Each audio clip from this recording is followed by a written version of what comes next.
こちらの動画は16カ国語の翻訳字幕が使えます。はい、どうも皆さん、こんにちは、ひでチャンネルです。今回はイラストワンポイントアドバイスということで、スケブにご依頼をいただいたこちらのイラストを添削していってみたいと思います。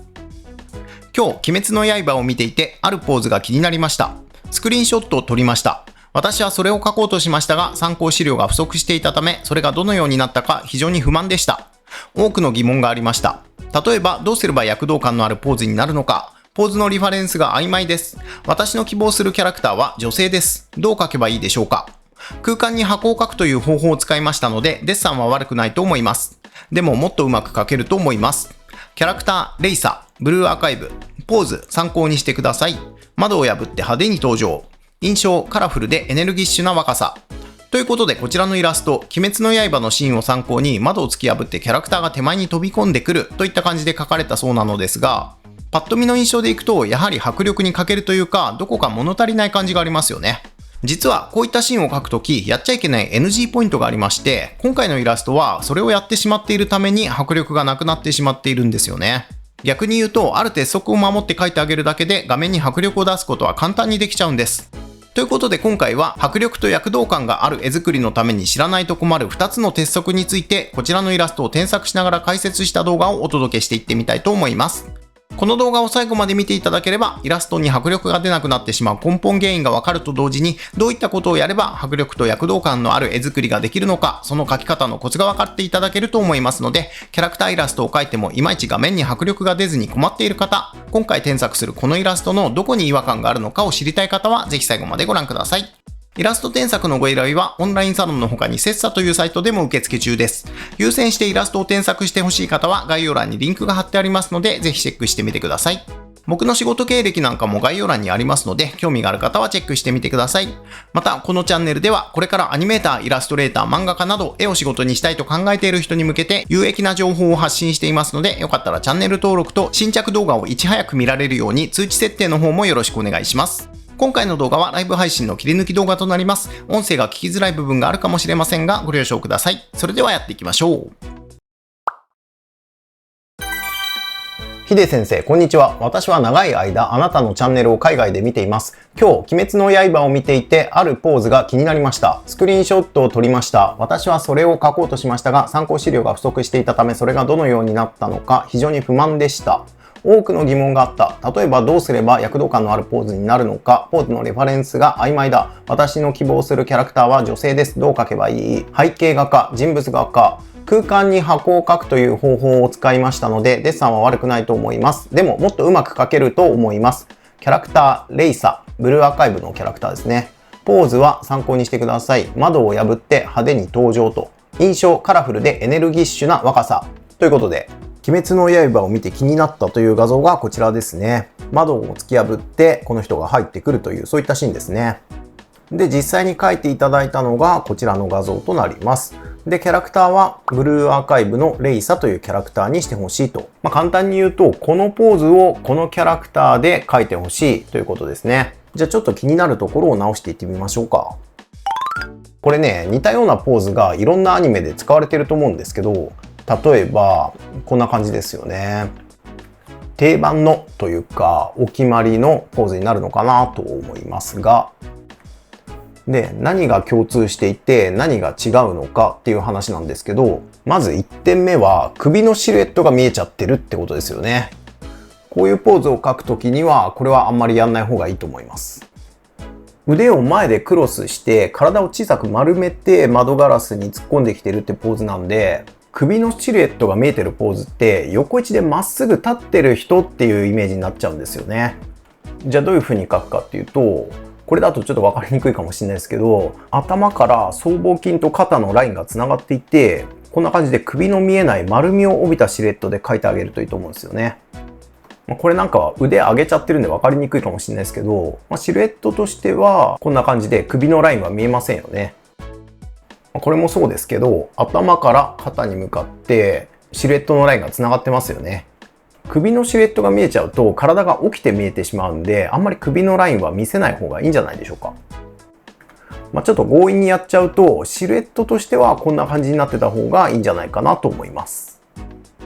で、もう一点あるんですけど、それはどこかというと、ここですね。これだとウエストがくびれすぎてて背筋がしっかり伸びてるように見えちゃうんですよね。こちら見てもらうとわかるんですけど、前かがみになってるんで背中のラインがぐっと丸まってるのがわかりますよね。こっちは服でなびいているんで分かりにくいんですけど、背中のラインで言ったらこうなってますよね。だからこの絵もこうしてあげた方が感じが出ていいのかなと思います。その辺のシルエット感がちょっとこの絵だと気になるかなってところですね。これはファンアート的な絵だと思うんですけど、基本的には首のシルエットがこんな感じで見えないと。そして背中の流れも、肩の出っ張りがあるんですけど、こんな感じで丸まっている、ストレッチが効いているといった流れになっていると思います。だからこちらの絵で言ったら、背中の流れがこうストレッチが効いていて、内側はこんな感じになっていて、肩も内側に入っていて、腕がこんな感じに伸びていると。で、首の付け根がこの辺なんで、頭がこの辺に来て、結果的に首のシルエットは見えなくなるといった感じですかね。足に関してはこのまま拾ってあげてもいいんですけど、足先の位置が左右でちょっと揃っちゃってるように見えるんで、奥の方の足をこの辺に描いてあげましょうか。それでちょっとこれを前かがみにしてあげて、これだとちょっと足の感じが悪いんで、もう少し足修正していきましょうか。こんな感じの考え方で描いていただけるといいと思うんですけど、ただこれだと顔がちょっと見えなくなっちゃうんで、せっかくキャラクターイラスト描くんだったらやっぱ顔が見えた方がいいと思うので、顔が見えるように腕の位置はちょっと下げましょうか。で、あとは体の細かい部分をバランス見ながら修正していきます。ポーズに関してはこれでいいと思うんですけど、ただ構図がちょっと悪い気がしますね。何が悪いかっていうと、この絵横位置、つまりカメラに対して真横の位置の構図になってしまっているんで、迫力を出したい場合はカメラにアイレベルが入らない煽りにした方がいいと思うんですよね。なのでこのアングルで先ほど描いたこのポーズを同じように描いていってみましょう。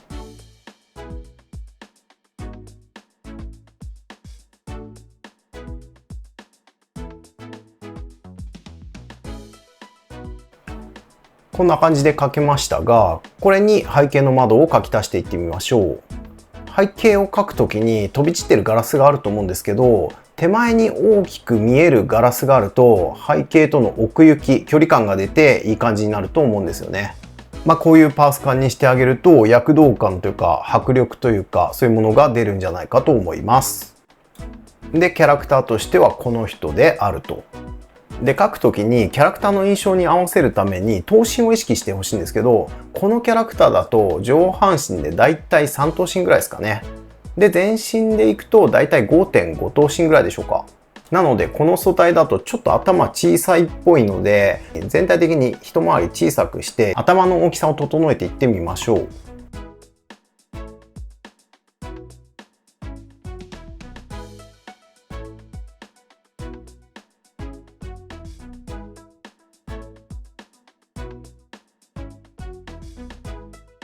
だいたいこんな感じでキャラクターのプロポーションと合わせてあげたら顔のパーツを描いていきます。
ということでこんな感じのラフが描けました。そしたらこれを線画にしていってみましょう。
ということで、こんな感じで線画が描き上がりましたが、ちょっとこれに色塗っていってみましょうか。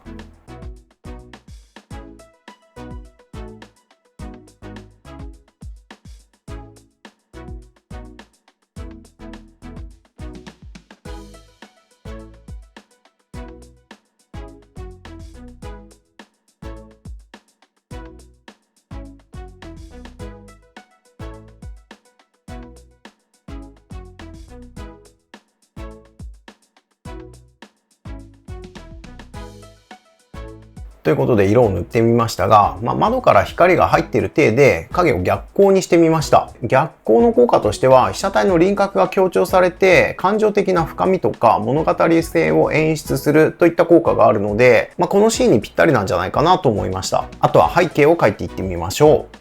う。まずは線画から描いていきます。魚眼レンズっぽくなってるパースに合わせてちょっと歪ませる感じで描いていきます。で、色なんですけど、窓から光が入ってるってことなんで、逆光っぽく見えるように暗さを足していきます。で、このままだと壁がのっぺりして見えるんで、エアブラシのノイズで質感を入れていきます。あとは覆い焼き発光で窓から降り注ぐ光を描いてあげます。これだとちょっとキャラクターの印象が弱いので、インパクトが出るようにキャラクターのサイズを大きくします。あとは飛び散るガラスを描いていきます。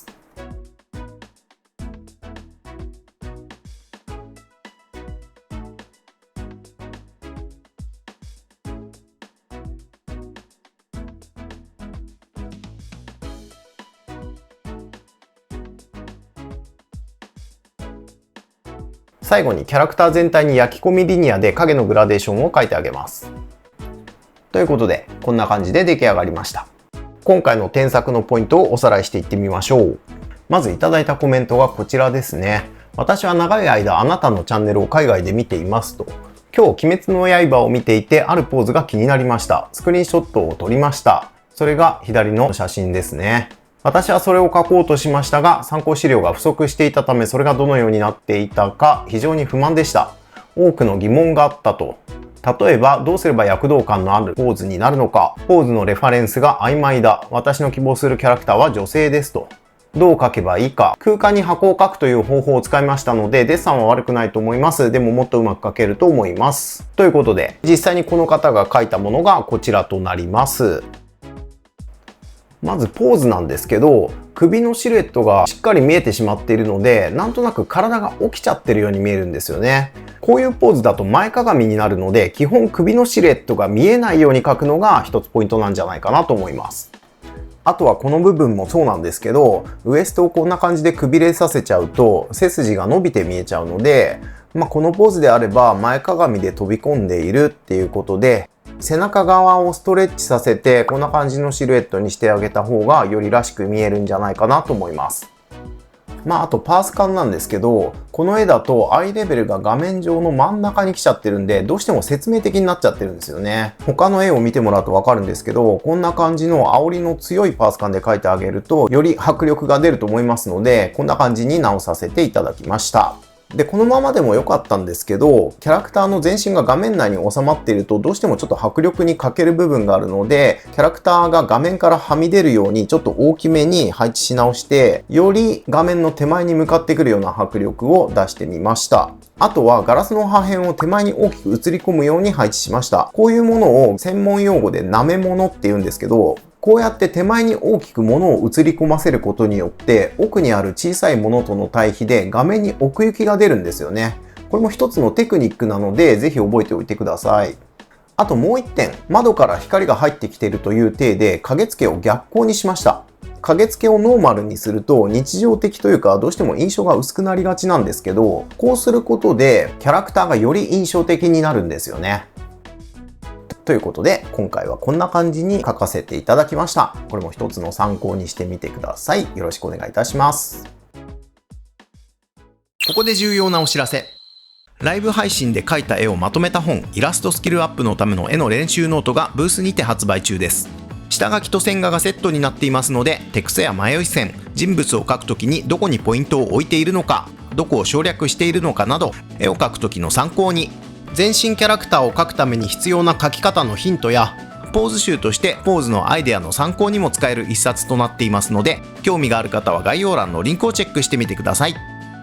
また、ひでチャンネルオンラインサロンでは平日毎日日替わりで教材を使って解説しながら進める絵の講習会やイラスト添削など、絵が上手くなりたいと思っている人に向けていろいろなことを発信しています。コミュニティも充実していますので、もっと一緒に勉強したい方、お絵描き仲間が欲しい方はサロンの方もぜひご利用ください。それではまた次回の動画でお会いしましょう。ご視聴ありがとうございました。